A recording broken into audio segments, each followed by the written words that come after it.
欢迎电视机前的观众朋友走进天津卫视的大型情感节目《爱情保卫战》。本节目由中国广电天津公司独家冠名播出。看电视享5 G， 选中国广电。来看看今天请到的几位情感导师是谁？他们是情感导师于博宏老师，欢迎；情感导师周小鹏老师，欢迎；情感导师白燕怡老师，欢迎；情感导师莎娜老师，欢迎。还有我们广电帮帮团的老师们，欢迎2位。来了解一下这对嘉宾的基本情况，请看。我和我老婆结婚23年了，我觉得我老婆在家里就是一言堂，家里的大事小事都得听她的，她说不行我就不能干，让我感觉到特别压抑。她这个人平时又自私又没有人情味儿，对我还不信任，处处管着我。我觉得我在她这儿一点自由都没有，明明我才是一家之主，为什么我就不能做主一次呢？接下来我们请出这对夫妻，有请。男嘉宾王先生46岁，来自黑龙江务农；女嘉宾崔女士44岁，来自黑龙江务农。有请2位，有请。主持人好，主持人好，各位老师好。好，23年了，处处管着你，是不是夸张了？不算夸张吧？那你说我不管着他，一点规矩都没有，这个家能行吗？哎呀，咱们听一听是怎么管的。来，这不前段时间我姐家孩子结婚，朝我借6万块钱。你说作为舅舅的外甥结婚，管我借的，还不是说人管你要，这不也很正常吗？对，他就说啥也不同意。为啥不同意？你心里没点数吗？你姐说的好听，那是借，那不就是要吗？那以前也不是没发生这样的事儿。我问你，他还过吗？这次一张口就是6万，谁家是开银行的？我问你啊。那现在不是手里不没有吗？我姐也说了，等着手头宽裕了，人就给你，不是说人管你要。最后借没借？这钱没有借啊，大权在他那儿。平常是老有这个亲戚朋友来家里借钱吗？那肯定是他那些亲戚一整来，他是偷摸的，又是给买点东西了，又塞点什么钱了。哎呀，你可别说这事儿了，没有脸说。有一次我表弟来我家串门啊，我表弟家那个生活条件本来就不算太好，你说来还给我买的一些小礼品。临走时候吧，我寻思偷摸的给我表弟，就是塞兜里500块钱吧，你说也不多。不多，我还偷摸的，他也不知道搁哪看出来，愣逼着我表弟哈，就从那兜里把那500块钱给人要回来了。我就纳闷了，就什么样的人能做出这样的事儿？那凭啥呀？那是我的钱，对不对？那你经过我同意了吗？不是，他偷偷塞的，您是怎么发现的？我特别好奇这件事儿。我在厨房，他俩在那儿捅捅咕咕的，然后呢，我就是一转眼，我就看他往兜塞点东西，我就觉得不对劲儿，我就撵出去了。我就问他，我说刚才你哥给你啥了？他就说了，他说我哥给我500块钱。哎呦，够老实这表弟。主持人，你说那凭啥给他500块钱呢？那我不看人家条件不好吗？你说我当哥的就给表弟500块钱买身衣服、买双鞋，那还有错吗？哎呀妈呀，我都无语了，他就能把这个钱能给要回来。不是你表弟后来还来家里吗？那你说还能来了吗？这算对平辈儿比较抠，对吧？对你父母好吗？就前一段时间我感觉说我父母年纪大了哈，我寻商量一下，就是把我父母接到我们这边跟我们一起生活。现在父母在农村，就是说啥也不同意啊。那我不同意的原因你还不知道吗？那根本就触不到灰堆去。你说他爸4点多钟就起来早晨，睡个懒觉你都睡不了吧？然后你饮食方面呢，那老头老太太都喜欢吃清淡的，那我俩喜欢吃辛辣的，谁能一天3包2样给他做？我忍他1天2天，我常年忍他吗？我能忍住吗？那你说那有啥忍不住的呢？再说他父母也不是不能自理，那身体刚刚硬实，那你就在农村待着呗。再说你怕你父母有病啊？你父母有病吗？那我不是年纪大了吗？咱给他接到，万一说有点小毛病，我们照顾的不也方便吗？你说这我还有错吗？这也控制我。那你爸你妈上我家来住1、2个月，我说啥了？那你爸你妈不也是3、4点钟起来吗？我爸我妈咋的？我爸我妈生我养我了，我伺候是不是应该的？哎，你爸你妈生那我爸我妈就没生我养我呗？那你爸生你养你了，你可以去伺候去，我没阻止你啊，你别刮了我呀。我也没说我爸我妈我接了我就让你伺候呢，我也可以伺候。那不是我给他做饭呢，不得我伺候吗？哎呀，你可别说事儿老多了，就是每次过年回家，他就往那一坐，啥事都不干。你说我妈都那么大年纪了，还得伺候他，完了还挑三拣四，没事找事儿。知道不？他就是典型的妈宝男、姐宝男。只要是我和他姐和他妈发生矛盾，他准向他俩。他妈70多岁了，我承认。他姐比我大1岁2岁，算大吗？再说了，我没干活吗？你家那地不是我扫的吗？我没帮收拾桌子吗？你就扫个地，扫个地也算干活。哎呀，这么厉害呢？我不厉害，不得让他欺负着吗？不是，这23年到底谁欺负谁？他欺负我吧？他就是邪里歪说。我提醒你一点啊，今天别什么话都说啊，还得回家过日子不是？那我该说我得说呀，要考虑后果啊。讲好了，主持人都提醒你了，考虑后果。自己不知道咋回事吗？我还有一个事儿。别，我提醒你不让你说，你还说。那我也得说啊，说。他太气人呐！啊，气人。吃饭这块啊，你说你不做也可以，挑三拣四，菜了哎，不这个咸了，就那个淡了。啊，那算我挑吗？我告诉你，主持人，全家人就我爱吃鱼，他姐做那鱼齁齁咸，那不就是针对我吗？哎呀，你说咋吃？你说这鱼特意给他做的。那你说，哎，他就挑。行吧，别说了吧，不就这么点事儿吗？听懂了，23年也忍了。我还有呢，还比这还是更可气的。说更可气的。我妈一共有2个外孙子，2个亲孙子啊，4个孩子。这个压岁钱他也挑理，这有啥好挑理的？每个人给200块钱，他不愿意。为啥？那还用为啥吗？那你说那老太太把红包拿出来了啊，一视同仁，一人分200，凭啥一人分200呀？这不就该一视同仁吗？外孙子姓啥呀？孙子姓啥呀？那我儿子是不是得给他家传宗接代呀？给他外孙子200吧，你就应该给我儿子500，这样式的你才能看出来这老婆婆你是会来事儿，你知不知道？就老婆婆没有眼力劲儿是吧？那肯定是啊。我就有一个问题啊，就是我给亲孙子500，是因为他要给我们家传宗接代是吧？对呀，那他不得除了传宗接代，他还要干嘛？传宗接代，他不得指我们给他养老送终吗？他能指他姑娘吗？对不对？那你吃谁饭？不对，好像指望不上你们养老送终，来家里住几天都不行，因为那不是你亲爹亲妈。我倒觉得外孙应该给500，家孙给200就行了。你看你一个姑娘，你父母是可以来家里住的，他父母是不能来的。这个理我没翻过来。我父母住不也是暂时的吗？再说他父母现在这个不也是暂时的来这儿玩几天吗？住吗？他说不是暂时的，他要常住。哦，那先磨合一下呗，万一父母还不愿意在这儿住呢？磨合那也不能磨合时间太长啊。那你要待个3天2天的，我可以忍受。你吃啥我给你做。我都给您500压岁钱了，还不行啊？您要是这么做了，你说这家孙和外孙，那我们都认同。这人家只能一碗水端平啊，那也不行。他现在是能自理，那万一他哪天要躺下住院了呢？他能让他姑娘拿钱吗？那不得我出钱出力吗？不是你的钱都是你挣的吗？我就特好奇，你在家里是不干活的是吧？我怎么不干活？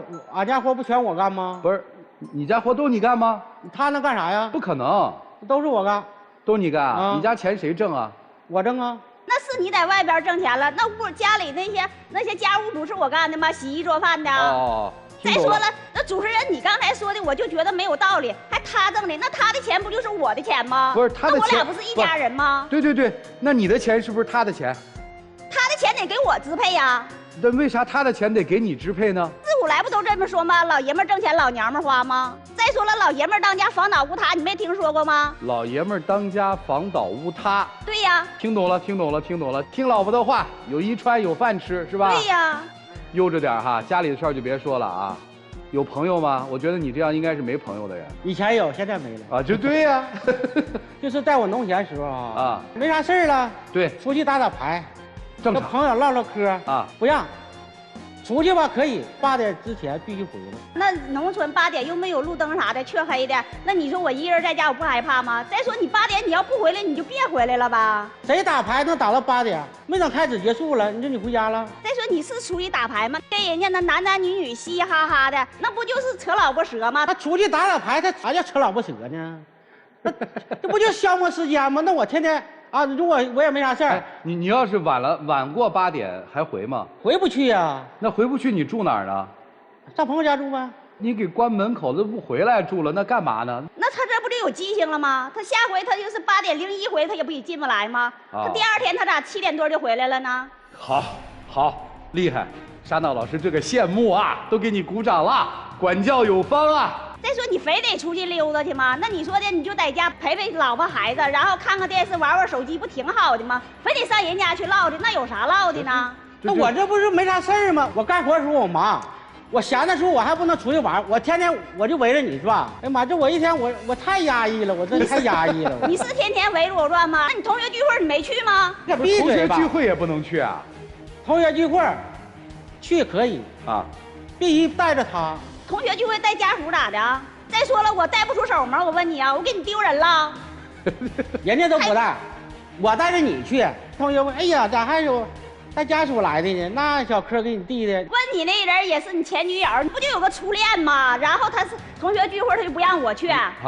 他就是小心眼儿。好。你说都这大年纪了，那都过去的事，小时候的上学的事啊。你看这不是不信我吗？那还分小时候现在呀？那你要是想出事儿的话，8岁你不也能出事儿吗？你就是小心眼儿。看我小心眼儿。那有一次我跟着去了，那女同学，我告诉你，说话拍拍搭搭的。那我还在那儿呢，那都上手了。那我要不在那得啥样啊？那不就是那人多？那你说唠嗑，那就近点儿呗。所以同学会也去不了了是吧？去带着他吧。带着我咋的？我就问你带着我咋的吧？我咋的了？我就不想带你。你同学聚会我去了。我同学聚会我让你去吗？我没有你那脸大，我跟你去。你听见了吧？我是不是让他去了？他不去，那赖我吗？不赖您，不赖您，不赖您。你同学哪个女同学带老公去了？那他们不带我就不行带呀，我带咋的？我带他能把你演出来呀？那你不去吗？我嫌磕碜。你嫌磕碜是你的事儿。哎呀，23年呐，厉害。厉害！我告诉你，就他这样式儿。我这厉害不是说您厉害，我是说您这事儿做得漂亮，管得好。主持人，我告诉你，别看他老实巴交的，这不同学聚会吗？这前2天嘚瑟的还要换车，要换个30万以上的。啊，他现在开那个10多万的不行，没面子，那不就是嘚瑟出去显摆去吗？那同学聚会，我告诉你，那香水喷的顶上都能闻8里地。哪个男出门不得打扮帅一点吗？那我还能整臭烘去啊？你把别的同学咋不喷呢？就你身上喷喷香呢？他不爱美呗。那你换车啥意思啊？我换车，我就感觉我现在车有点小，30万车我开出去不也有面吗？那你坐我车，我拉你出去溜达，不也有面吗？什么叫面子？就是显摆，出去招蜂引蝶的。同学聚会让你前女友看看呢，让她后悔啊？你想啥意思啊？你开30万车有啥后悔的呀？你30万车还是好车呀？行了，不说了，这咱们没法评价啊。一个家一个理嘛，说说孩子吧，也这么管孩子吗？孩子也控制，孩子现在就是马上大学毕业了。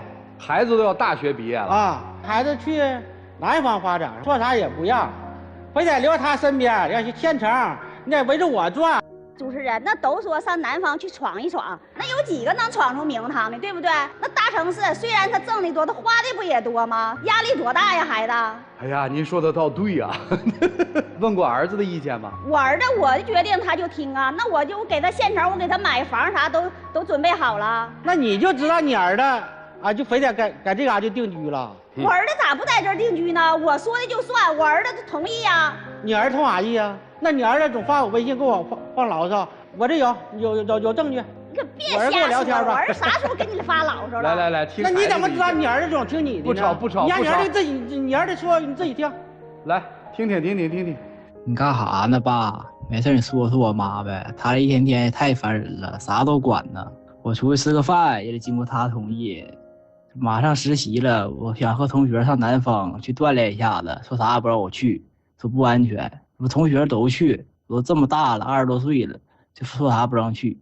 我这一天一点自由也没有，跟同学出去玩去溜达去，出去一次打100遍电话，同学叫活死我都。我自己想买点啥，买点衣服啥的，还得必须把链接给他发，他给我付款，他不给我钱都。这一天这也管那也管，你就不能说他吗？你听听，你儿子是怎么评价你的？啊，你哪来自信呢？你儿子听你的，肯定是你挑和的，知不知道？我儿子老听话了。我还能挑和我儿子和你干仗啊？咋的呢？那你想联合我儿子对抗我吧？不是，你听听，就是这样。问个问题啊，你儿子以后应该是不结婚的吧？咋不结婚呢？儿子的媳妇儿如果像您这样好不好？像我这样咋不好呢？我咋的呀？我上得厅堂下得厨房，我贤妻良母啊！对，就是您儿媳妇儿未来也是上得厅堂下得厨房，但是把您儿子管得比较严，您儿子要听您的话，他就说，你是个妈宝男，就听你妈的，就这种媳妇儿咱娶吗？那我儿媳妇儿吧，那就不能那么，就是管我儿子管太狠。那为啥不能呢？那管太狠的话，那我儿子那不行，那不一点自由都没有。你咋这么管你老公呢？我老公我必须得管呐。得嘞，今天来的目的是啥？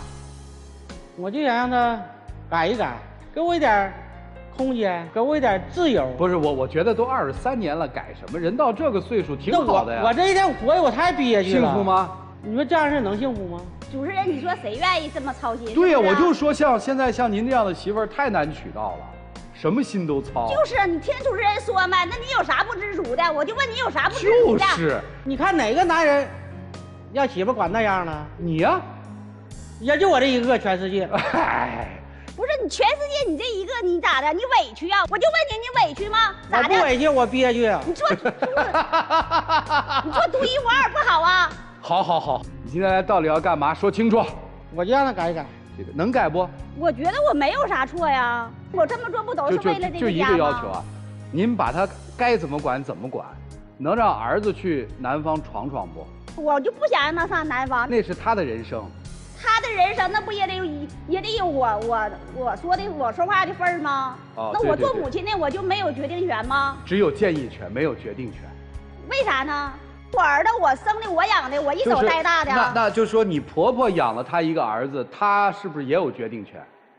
我婆婆不行，性格不行。来吧，各位老师，小心着点啊！特别是于波红老师，让我们一起进入丘比特问卷。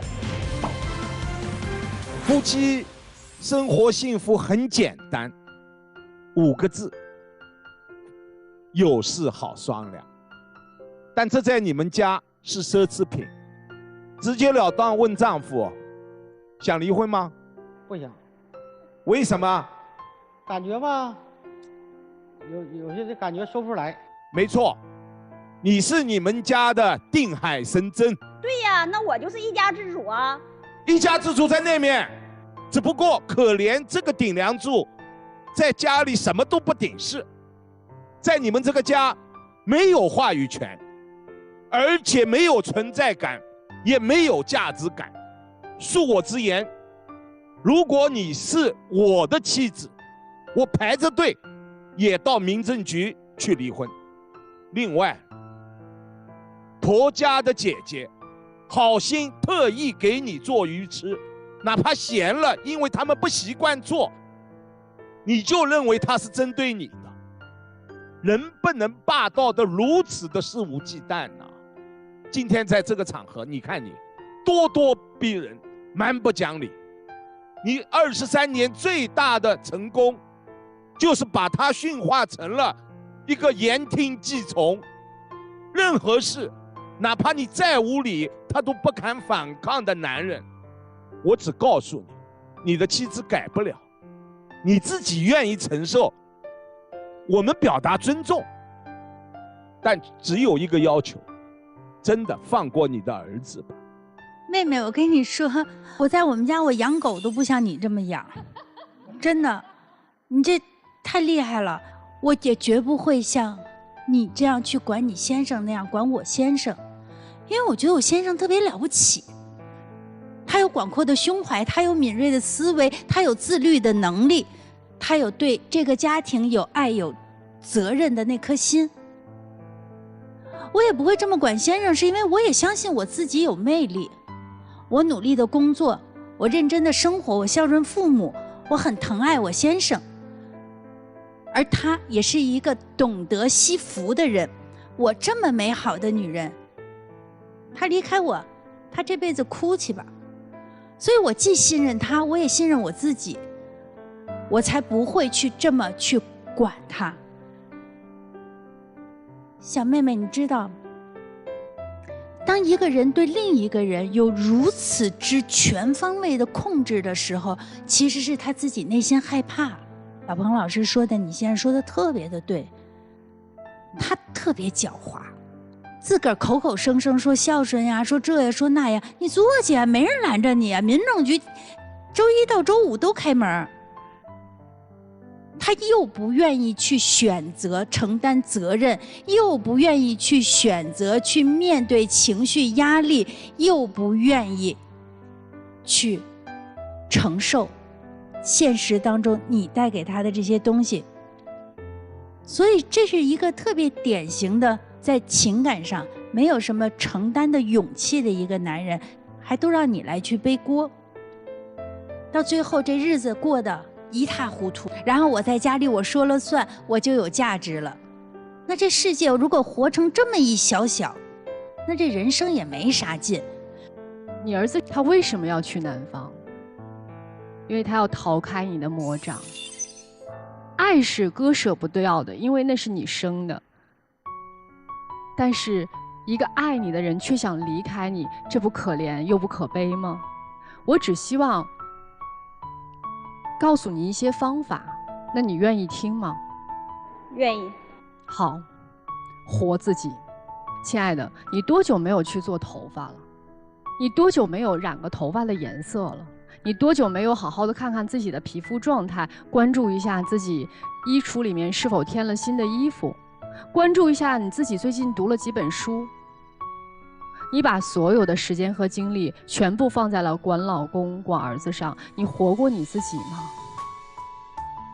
这不是又可怜又可悲吗？你就像一只刺猬一样，你浑身都是刺。让你拔掉你的刺，暴露你的柔软，其实就相当于要了你的命。但是哪一个女人不希望柔软呢？哪一个女人不希望被爱包围呢？当你发现你没有办法获得这种爱的时候，那我们就自己爱自己，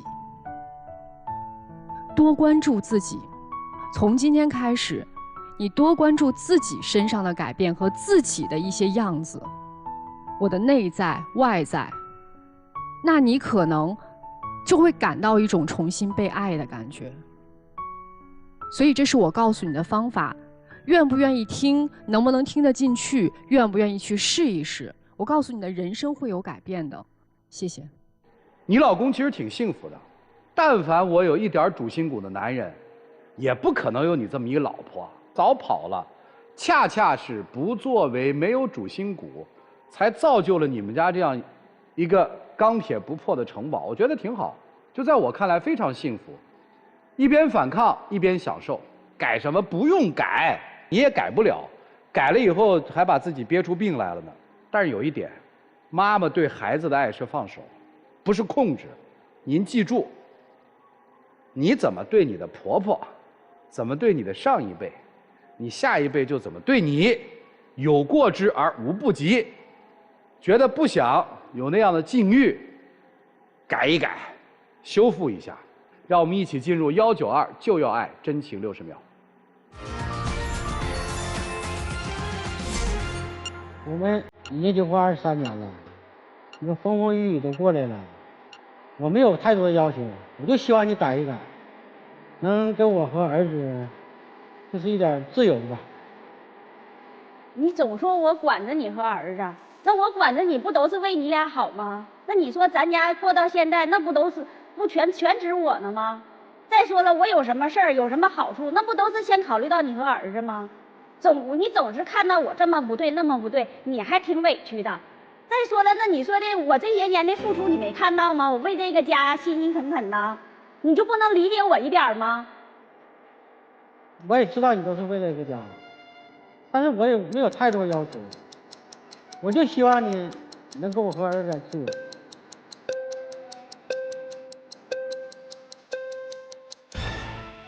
所以你看，你说你这老爷们儿，你还要什么自由啊？给儿子要个自由不就行了吗？今天咱们知道肯定得出来，我换一个命题就不一定能出来了。您要是同意让儿子按照自己的想法去选择，您就出来；您要是说这事儿就得我当娘的做主，您就别出来了，行吗？您要是说我为了我儿子的这个选择的自由，你愿意为你儿子拼一把，你说我不管怎么样，只要他不给我儿子自由，我就跟他战斗到底，你就出来。你说我算了，我怂了，我就听我老婆的，听了一辈子，那你也别出来了，好吗？谢谢两位，请回。谢谢你们，请回。电视机前的观众朋友，欢迎登录优酷视频、腾讯视频收看节目的完整内容。来吧，预测一下结果。我认为今天对这位妻子，对这位妈妈是有触动的。我还是认为今天会双出。不出来。双不出，双不出，我觉着会双出。哎，这还真挺难，但我觉得他俩呀都会有点口是心非。就算这个女生说会放手，但是对他来说，放手他儿子这事儿挺难的，太难了，双不出吧。来看看人家自己的选择是怎样。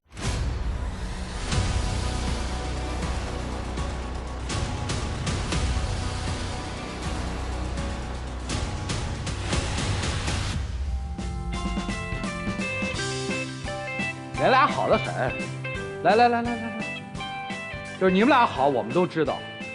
跟你儿子说一段话，今天咱就以录像为证，说儿子，你大了，妈不管你了，你的选择你自己去做，妈都尊重你的选择。说，儿子，你已经大了，妈妈尊重你的选择，以后你的人生你自己做主。认了吧，挺好的，23年管理的多好啊！哎呀，这个让人羡慕啊！我可以改，爱改不改，真是跟我们有什么关系啊？你幸福就行嘛，对吧？你要觉得改了幸福就赶紧改，你要觉得不改幸福，您就坚持着呗。来，我们一起见证原本就幸福的一对夫妻的浪漫时刻，各位请见证。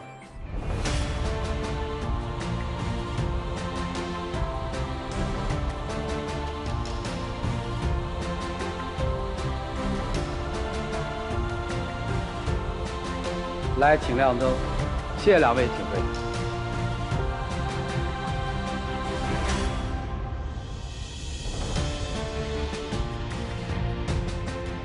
哎，唯一能够聊以自慰的，是咱们让一个23岁的男孩先能飞一飞，飞多高咱不知道，至少有了一个让他飞的权利吧。好了，来了解下一对嘉宾的基本情况，各位请看。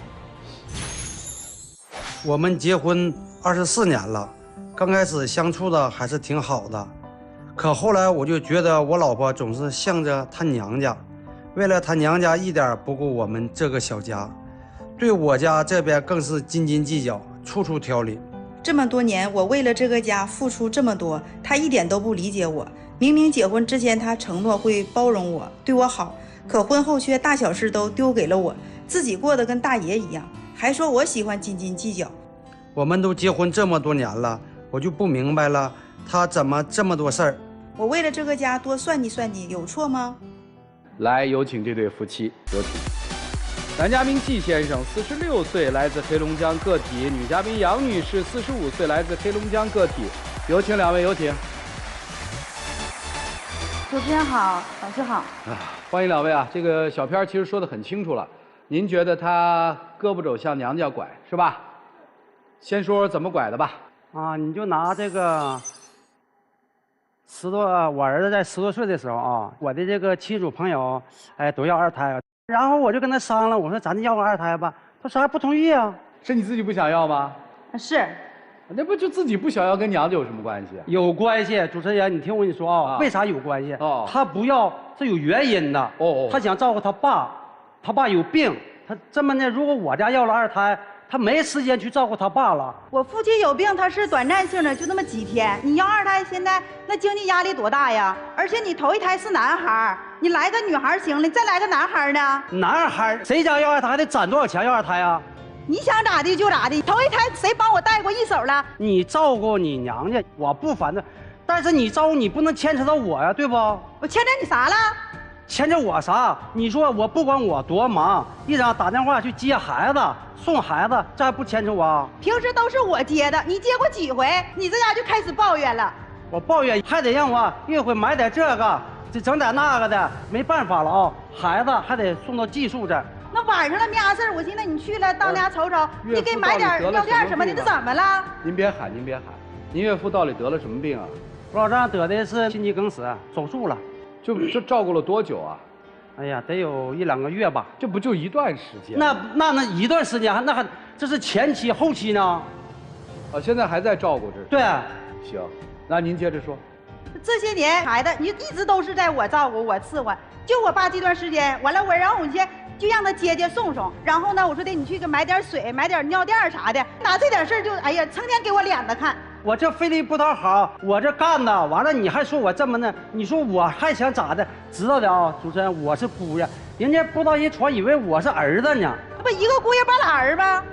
半拉儿。再说你家就你自己啊，你不还有弟弟呢吗？那我弟弟咋不来呢？这不我弟弟咋不来呢？来几回啊？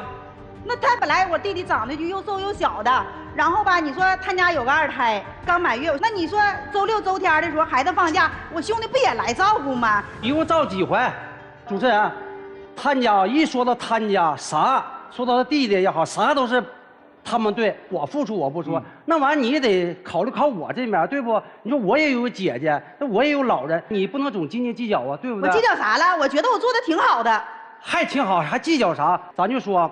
我姐家头些年买房子装修没有地方，说在我家住一段时间。你说他这厨房整那盆啊叮咣的，最可恨。你说你吃饭当中话里话外你磕的啥呀？谁听不出来呀？谁让你大姐不懂事了？你三个人在我家住都行了，我给你伺候，给你那啥做饭也可以。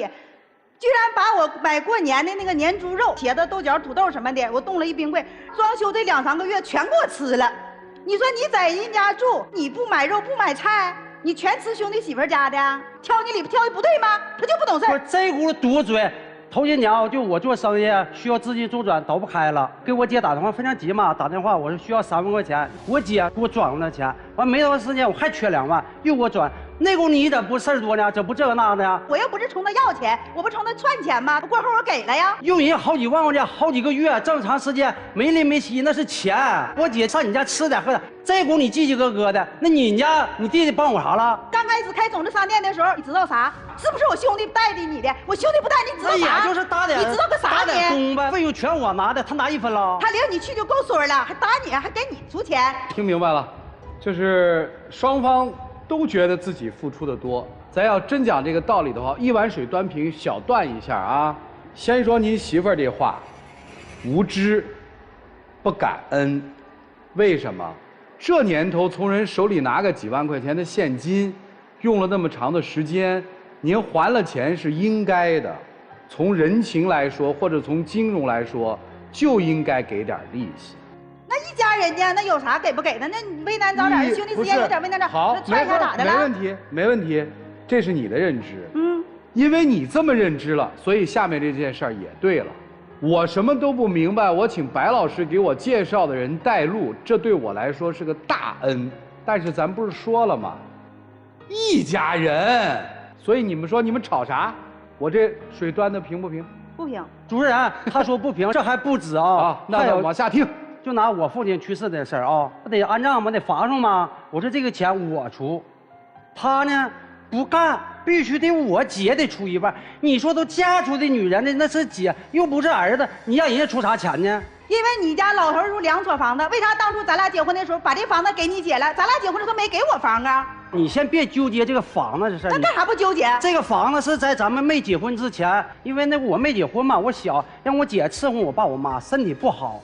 照顾这么多年了，那给一个房子，房也没多少钱。那时候10多年前，那房子就卖了3000多块钱，定现在多少钱呢？然而我结婚的时候，你家给我房了吗？然后结完婚之后，那老人那出钱呢，看病啊，买吃喝穿戴啊，不都是我来出的吗？那然后老人没了的时候，让他出1半丧葬费，咋的了？有错吗？有错。有什么错？老话讲得好，养儿为防老，要儿干啥呀？那有姐，你是不是还有个姐姐？姐俩就得平等，他必须出，不出就不行。你看。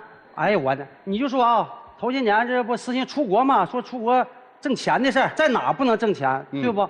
不干，自己去上大连培训去了，培训可好，搭的钱，最后是啥？国没出去，有病了。我的初衷不是好的吗？给你减轻压力，给你减轻负担吗？减轻啥负担了？减轻啥？钱搭的了，完你整一身病，国没出去，是减轻负担了吗？给我倒整成负担了，我也没见那人家都有病啊！我要在你在你家他都有病，你在那儿在家他就不得病吗？啥都得听你的，减轻负担。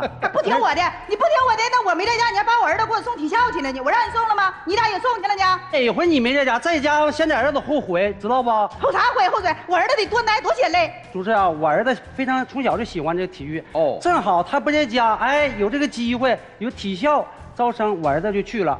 现在当滑雪教练，这工作多好！你说要按他要在家，完了，现在我儿子都得后悔。你这也关键是他喜欢是吧？对呀。哦，那就挺好。哎呀，喜欢啥喜欢？那是你个人认为的。哎呀，你拉倒吧，咱也不计究这事了。主要一点啥呢？我是这个做生意做农资的哈，因为有一些客户嘛，咱得去沟通，但是客户不一定都是男性，都有女性的哈。还有这问题。对他呢，总对我呢还疑神疑鬼的，总因为我跟女客户呢有暧昧关系。哎呦，你说这人那不是暧昧吗？跟男客户的聊天记录全留的，跟女客户的聊天记录全删了。你不做亏心事，你怕啥鬼叫门呢？你就全留的呗。你再说沟通业务，你沟通那啥玩意一整哥长了妹儿短的，都啥玩意儿啊？不是暧昧是啥呀？什么暧昧？再说你说哪有几个女人像你这样？我要不删了，这是一天，我的妈！我用这事那不就聊钱吗？那女的说话那玩意儿你就电车的，更可恨的，他整个手机防偷窥膜，黢黑的我还看不见。然后呢，电话就放到枕头旁边，噔楞一响拿起来一看，噔楞一响拿起一看，我说谁啊？客户。就是手不离机，机不离手。你说你不做亏心事，你不做亏心事，你为啥你不放下？啥亏心事？成天你就不信任我？我不信任，是你不信任我好不好？客户因为毕竟异性不说，那你说我跟我们同行在一起打牌了，说是吃饭了，看看有什么商机啊，对不？这还有毛病吗？这看的我看的比看孩子还紧。有毛病啊？咋没毛病呢？孩子现在马上快要成家了，你不买房，你不买车呀？没啥事跟人家出去打啥牌呀？有你打牌那功夫，你还不是琢磨怎么挣钱呢？压力多大呢？你不知道吗？没长心。你不跟人家去同行在一起，你知道啥商机？够啥挣钱呢？天天做家挣钱有啥商机？我问你，打牌有啥商机？别搁那磨着，头上见识短。你这都不行，看的我呀。你们见识短说谁呢？竟然在我闺蜜群里头，她当群主。我们闺蜜，我们同学都管她叫妇女主任。你说在里多不方便？你跟我闺蜜、跟我同学有啥沟通的？有啥不方便？这说你那同学也好。你那个闺蜜哪个我不认识？那没事，你们聊你们天，我影响你们聊天。你不尴尬，我在里还尴尬呢。你有啥尴尬的？我也不吱声。你在里干啥呀？我问你。我就搁里待着，爱干啥？我退学指定是不退。你说哪有这样的？我跟他结婚这20多年了，他家那阵条件不好，当初吧他就承诺说对我好，对我的家人好，然后我才跟着他的。你说郭振年，我在家干活勤勤恳恳的，那家里打扫卫生啊，做家务，一整那些朋友整家去了，我桌上桌下的伺候，一整做一大桌的菜，人家朋友来了都知道说上厨房说帮我打下手，他居然像个大爷一样。听懂了，24年很委屈嘛。对，各有各的屈，对不对？有一事儿还是没交代清楚，为什么待在人家的闺蜜群里？那我不得看看她的动态吗？对，你就直接说，我也怕我老婆有问题吗？她成天总对我疑神疑鬼，我就不对她，我不得有看着点啊？对呀，你看，好了，那接下来问题就来了，现在能心平气了吗？你看为什么心平气了？哦，这个男人是在乎我的，他要看我怎么样，是吧？那我一天我在家，我也不是就我那几个闺蜜。我就问一句话，就是你担心他跟别人有点什么，是担心的什么呢？我没担心他别的。你没担心他，你在意他跟女客户聊什么天啊？什么机不离手，手不离机的？那根本就是嘛。什么偷窥膜什么的？那正常的那玩意儿，你大大方方的就不删呢。你担心的是什么？男人跑了是吧？嗯。那你监视人家闺蜜那些对话是什么呀？不就怕女人跑了吗？是还是不是？也不完全是，没事给他发红包呢。谁得要你那红包啊？你不觉得在你尴尬吗？好好说话，好好说话。我问你，还想要2胎吗？想要啊，生不生？不可能。为什么？就冲他这态度，冲着我现在压力大，而且我孩子都马上那么大了，不可能。行，这么执念，万一跑了怎么办？我不怕他跑。还不止这个，就因为你看刚才不说家务没给他干吗？提起家务，我现在我都憋挺跟他，你知道不？你说我啥没给你干过？就哪样你相中？你那叫擦桌子，你那叫叠被呀？那啥呀？那擦的那屋里的瓷砖都锃亮煞白的，你擦那个都像那个画画似的。那桌子上泛绿的菜叶子你划来去，那菜汤你咋不擦呢？你那叫擦桌子？现在我是发现了，我现在就是咋的都不对。我作为一个你的妻子，我管着你的不对吗？我不管你现在能有车有房有现在的条件吗？你还管呢？你说那被呀，那叠完非得像这个的棱是棱角是角，干啥呢？那这我还不如不干了，不干我也不生气。现在干不干？那你干吧。现在干不干啊？不干。您今天来到底干嘛？我这多了，我还想诉苦，我还想2胎。你有啥苦的？我都没包区的，你有啥包区的？好了好了，别抱屈了，20多年都过来了。就这玩意儿，行就行，不行拉倒，你别搁那么跟我。你这说话，你这说话多上良心啊！不吵了，咱问点实际问题吧。这么多年，24年了，客观说，你老公对你娘家人怎么样？满分是100分，您直接给打个分。能打70分。70分？这么高呢？高吗？在我的心里，他得是满分的。所以你对他还是有期待的。一般要结婚24年，打分打到70分，是不是高分？通常都打个50分就不容易了，能打60及格，我跟你说那都很少了。幸福去吧你。再问一个细节问题，你老父亲住院的时候是女婿姑爷去的多，还是儿子去的多？还是他多一点。该问你了啊，你们家是不是经常就这么干仗？以前吧，就刚结婚那些年，这个经济条件不是那好，那我感情那好，还真不干仗啊。随着这些年吧，经济条件上来了，但他这个脾气太犟啊，总顾娘家去。完，你说你总顾娘家，你不顾我小家，懂了，那明白了，有点委屈。对呀，那你都顾那头，你再说我家这边啥也不管。那会儿你媳妇儿算下嫁吧，你家条件不好，所以你是下嫁。对。现在有没有那感觉，就是老子口袋里有点钱了，我也要挺腰，有没有这感觉？那感觉倒没有，但是就是你说这事儿啊，是吧？是有这感觉吧？那没有。问个最核心的问题，你们家现在大事谁做主？我当家，他把钱儿，你说谁做主？主持人？那肯定是人做主呗，钱还都我挣的。啥你挣的？你挣的没有我一份啊？我不都这业务是不是都我跑？你除了行了，看家做家务，啥钱都是你挣的，一点感恩之心都没有。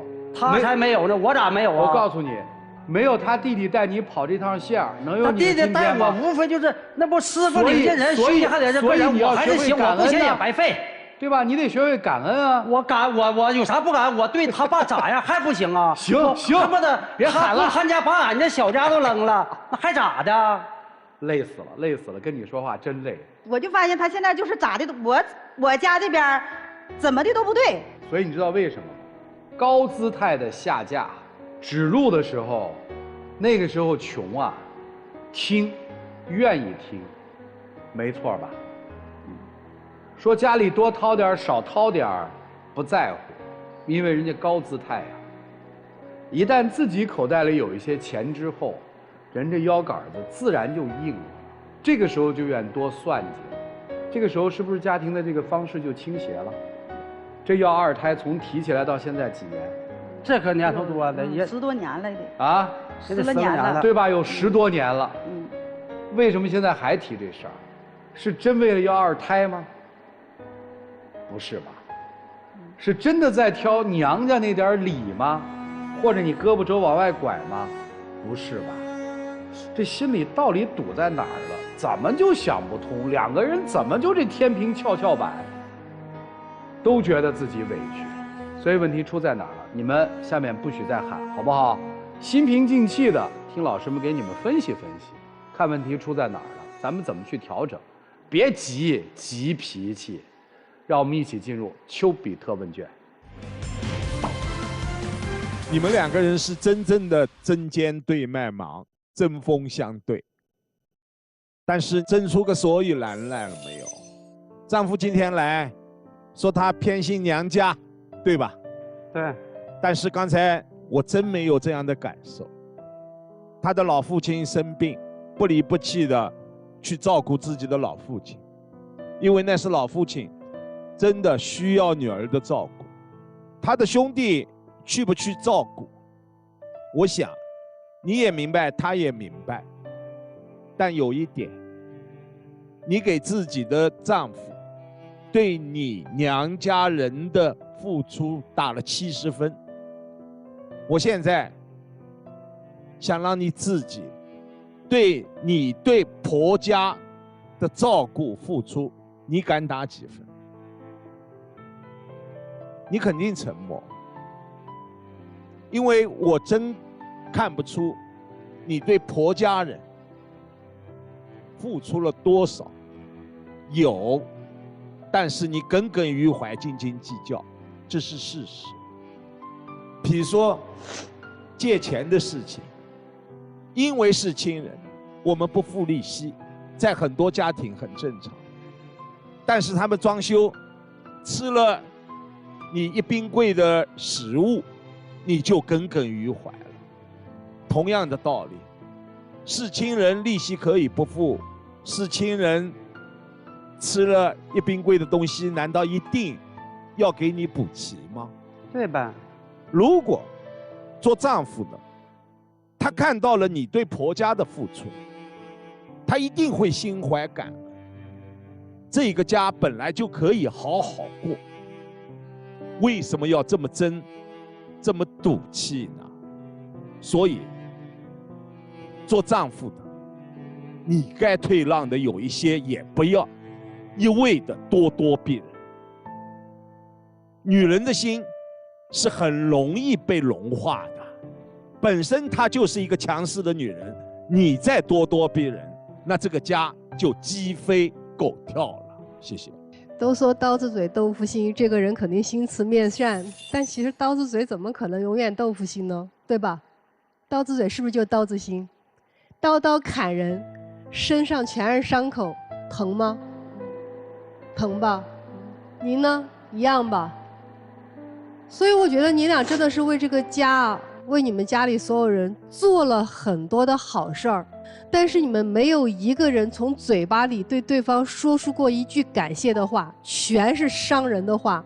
20多年的感情就这样每天拿刀子割一下，每天拿刀子割一下。我真想问问你们二位，你们觉得你们做了这些好事儿，还能经得起多少的这种刀子的伤害？我相信每个人你们内心都想要的就是对方能认可一下。你说你俩最大的问题在哪儿？我个人觉得你俩最大的问题还有一个就太情绪化了。您吧，家里的大姑姐来了，做了2个多月的饭，辛苦吧？辛苦。但是这叮叮咣咣的，您想想对方心里怎么想？苦你受了，饭你做了，但是不落好，挺亏得慌的。您不是也一样吗？老丈人这儿没少去过1天，但是一搭着个脸，老丈人也不乐意，你也不开心吧？事儿您是都做了，钱你也掏了，但是最后也没落好吧？你说你们家就你俩了，不如多对对方说点心疼的话，也就你们彼此能心疼对方了，外人可能也没办法心疼了。所以别刀子嘴了，好好豆腐嘴一下吧。我觉得他特别的嫉妒你的姐姐。你在你们家，你刚才说了，男孩女孩应该同等的得到同等的付出。之所以在跟他姐姐的这个什么房产养老送终这件事情上，你会有那么大的情绪，是因为在你内心当中，你可能从来没有被平等的对待过，所以人家姐姐结婚，父母居然一个女孩我还能给房，女儿我也愿意给。哎呀，这心里养老送终全是儿子管，女儿就可以堂而皇之的就可以不管。哎呀，这心里在你们家你有这样的被父母公平对待的没有？所以这个时候表面上看起来他们家经济条件比你处处都弱，但是在他们的家庭当中有一样你最想要但是你没有的东西，那就是作为一个女儿在这个家庭当中同样的被尊重被疼爱。所以你心里边为什么会去那么多的要去照顾自己的娘家？为什么你先生都去跟你一起去陪你照顾你的爸爸，你还依然会觉得他做的不够好？是因为你内心当中对你自己我应该做的更好一点，再好一点，更好一些，才显示出我这个女儿同样不比儿子差。所以如果他稍微有一些被懒的状态，你都会特别的担心害怕，坏了你想要去完成一个我才是那个家庭当中最有价值的好女儿的这样的一个期待。对于这个先生来说，他自己爸爸妈妈是身体有一些不好，对，所以他一出生一成长，他就想要去证明我其实是有力量的，我能够去获得身边人对我的尊重。尊重对于他来说是比普通人更渴望的一个东西。所以你看在台上你们家先生，我特别不喜欢你的说话方式，就是你的这样的一种方式，其实就想去向这个世界证明我不那么好欺负。我不差，确实不差，你做的也挺好。我不喜欢他的说话方式，确实不喜欢，但是我能理解，因为他从小如果不是这种过度的强，他可能活得会非常的糟糕。所以你们两位呀，真是一个是自己在生活当中有一些原始的爸爸妈妈身体不是特别好，让他必须得强，而你是伤在了一个旧的观念。两个受伤的人在一起要相互体贴、相互照顾、相互理解，你们这日子才能真的过好。否则的话，真的就整天就会这么针锋相对，不值当的。也真的希望你们两个人对自己更好，也能够对对方更好。谢谢。你们两个人之间的问题，我不想说太多，我想跟你们分享一个家庭的一个概念。刚才说到他爸爸去世嘛，我想到我姥爷去世。我妈妈是老大，她有一个妹妹，有一个弟弟，弟弟是最小。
双标，你们两个都双标。双标就是嘴上说要平等，行动上却只让自己占便宜。双标就是我可以，你不行。双标就是自己错了百般维护，别人错了百般抨击。只想告诉你们二位，真的两个词就是心平气和，将心比心；两个动作就是做出道歉，接受道歉。但是这个不是单独的某一方，而是相互的。当一对夫妻有时间打闹的时候，恰恰说明：一，生活条件好了；二，闲下来了；三，精神上缺东西了。这个时候冲突就变大了。其实解决冲突也非常简单，对你们两口子来说，多说好话，多鼓励，少拿枪刺对方，忍一忍。学会忍，特别我觉得，先生啊，就不要那么急。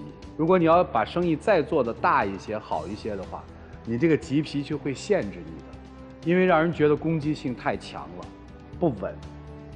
想一想，连我就不说了，对吧？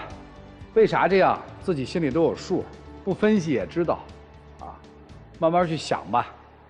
学会赞扬很重要，不能再吵了。彼此鼓励，互相扶持，小要二胎也还来得及，啊，要不要是你们夫妻之间自己的事儿。让我们一起进入192就要爱真情60秒。其实结婚这么多年了啊，来到这个舞台这个节目组上，我也没啥要求，主要就是寻让你改改以前那脾气，现在这脾气别那么犟啊，别一意孤行，也多照顾照咱们小家，你别总照顾你那娘家那边，对吧？往家这边照顾照顾，这么多年了，也不希望走的挺不好，希望你把你这脾气都改一下。我也不希望说走到今天这一步，但是我希望你就是以后多站在我的立场上，多想想事儿，然后多替我分担一些家务啊，还有家里这些个琐事，然后对我对家呢都上心，不要一心说扑在外面。我尽量改。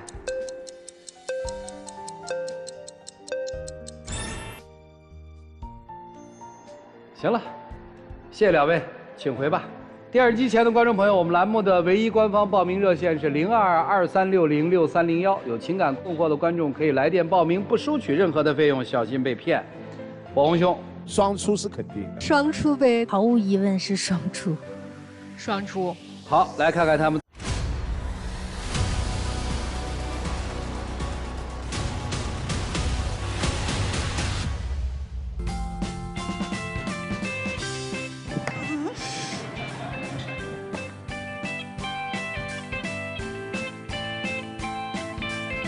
哎，录10几年，这动作第一次出现，再打一下，再打。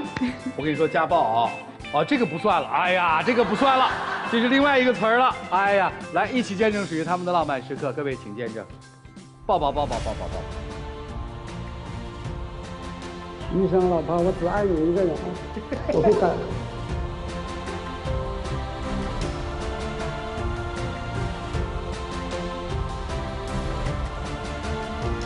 亲一个，亲一个，亲一个，亲一个。哎，请亮灯，请亮灯，请亮灯。你们听回去啊！哎，就这一拳看出来夫妻感情挺好。谢谢两位，请回吧，祝你们幸福，而且相信你们一定会幸福。请回，请回，加油哦！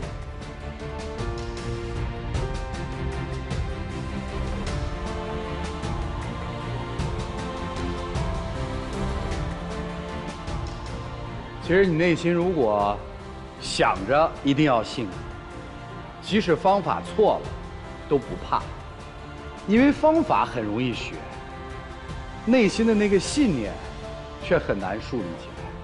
当你有一个坚定的我要幸福的信念，再有一个好的方法，不信。本节目由中国广电天津公司独家冠名播出，看电视享5季选中国广电。再一次的感谢中国广电天津公司对本节目的大力支持，也谢谢电视机前的观众朋友的收看和陪伴。我们下期节目再见，谢谢大家。